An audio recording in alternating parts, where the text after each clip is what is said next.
सर्वांना नमस्कार. जबरदस्तीचे लग्न भाग 4. शौर्य आणि ईशा मीडिया समोर उभे राहिले. समोर 100हून अधिक कॅमेरे आणि पत्रकार होते. पत्रकार 1 जण विचारला, शौर्य सर, तुमच्या अचानक लग्नाबद्दल आम्हाला थोडं सांगा. हे लव्ह ॲट फर्स्ट साईट होतं का? शौर्यने ईशाकडे पाहिले. अर्थातच. ईशा माझ्या कंपनीत इंटर्न म्हणून रुजू झाली. तेव्हाच तिच्या बुद्धिमत्तेने आणि साधेपणाने मला आकर्षित केले. मी तिला माझ्या आयुष्याची फाउंडर बनवण्याचा निर्णय घेतला. पत्रकार 2 ईशा मॅम, तुम्ही तुमच्या इंटर्नशिपमध्ये असताना इतक्या मोठ्या कुटुंबाची सून झाल्या. तुम्ही कसं फील करताय? आणि शौर्य सर तुम्हाला कसे वाटतात? हा प्रश्न ईशासाठी सर्वात मोठा ट्रॅप होता. तिला वाटले हीच योग्य वेळ आहे. मी या जल्लादाचा खरा चेहरा जगासमोर आणेन. तिने माईक जवळ घेतला. पण त्याच क्षणी तिचे लक्ष मागच्या रांगेत उभ्या असलेल्या तिच्या वडिलांच्या मित्राकडे गेले. तो डोळ्यांनी काहीतरी इशारा करत होता. तो इशारा होता, शांत रहा, मी काहीतरी प्रयत्न करतोय. शौर्यने आपला हात ईशाच्या कमरेभोवती अधिक घट्ट केला. ईशाला आठवले, शौर्यने प्रोजेक्ट फोनिक्समध्ये म्हटले होते, इमेज ओव्हरऑल आणि फिजिकली गणते. जर तिने आता सत्य सांगितलं तर शौर्य नक्कीच तिच्या वडिलांना आणि कुटुंबाला रस्त्यावर आणेल. नाईलाजाने डोळ्यातून पाणी येण्यापूर्वी तिने तिथेच थांबवले. मी खूप आनंदी आहे. ईशाने अतिशय कठीण प्रयत्न करून एक लहानसे हसू चेहऱ्यावर आणले. शौर्य सर, ते खूप समजूतदार आणि माझ्याबद्दल खूप पॉझिटिव्ह आहेत. मी त्यांच्या आयुष्याचा भाग बनल्यामुळे स्वतःला खूप भाग्यवान समजते. संपूर्ण हॉलमध्ये टाळ्यांचा कडकडाट झाला. शौर्यच्या चेहऱ्यावर एक क्रूर विजय दिसत होता. त्याने लगेचच पत्रकार परिषद आटोपली. आम्ही आता जास्त बोलणार नाही. आम्हाला आमच्या वैयक्तिक आयुष्याची सुरुवात करायची आहे. धन्यवाद.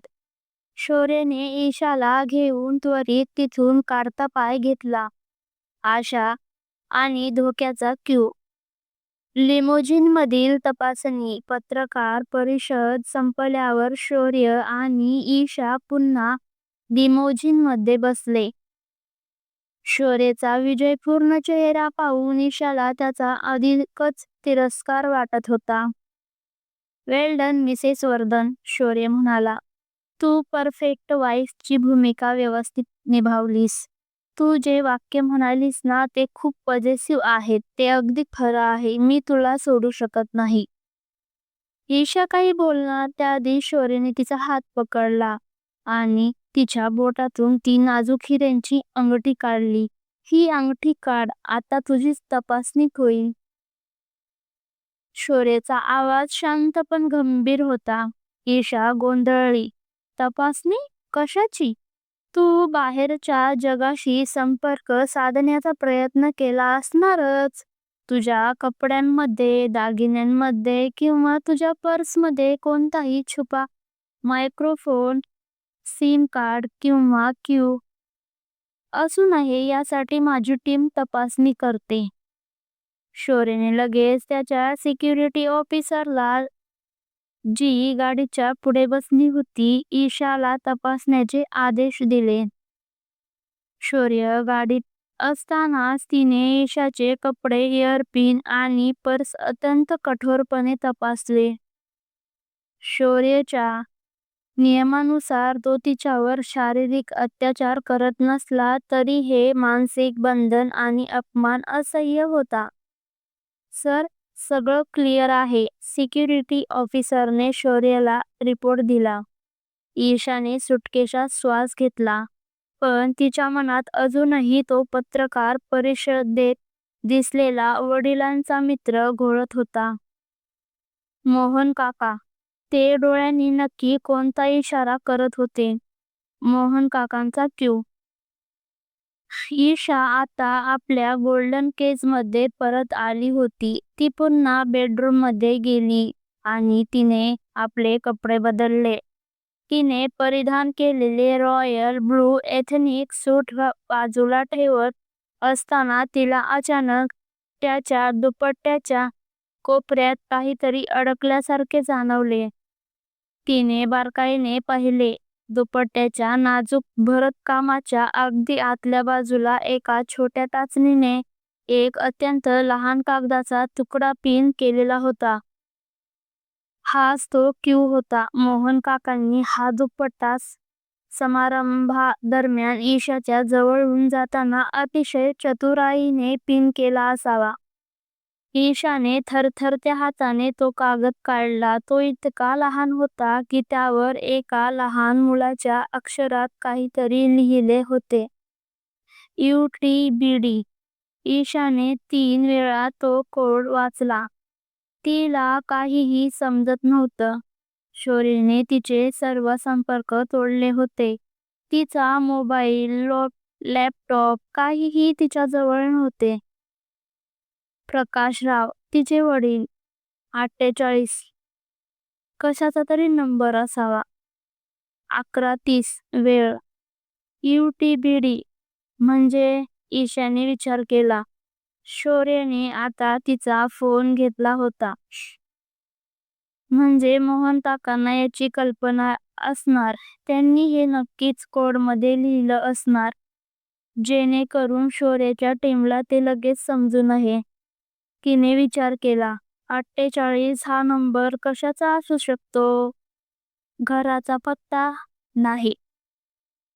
11:30 ही सकाळची वेळ होती, जेव्हा ती पत्रकार परिषदेसाठी निघाली होती. म्हणजे मोहन काकांनी ही माहिती तिच्यापर्यंत पोहोचवण्याची योजना आखली असावी. UTBD म्हणजे हे काहीतरी ॲप किंवा ठिकाण असावं. अचानक तिच्या डोक्यात प्रकाश पडला.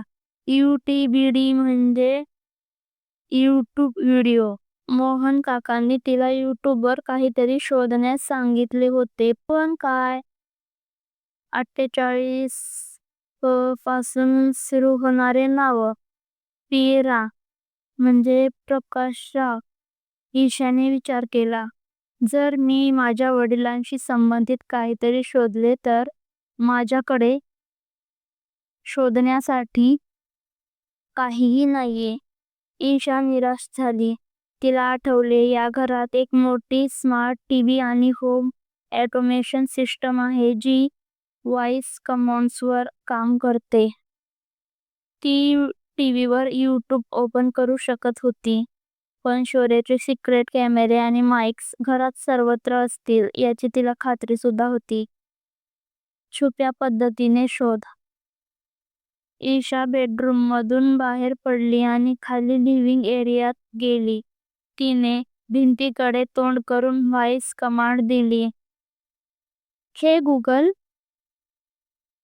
Play some classical music on low volume.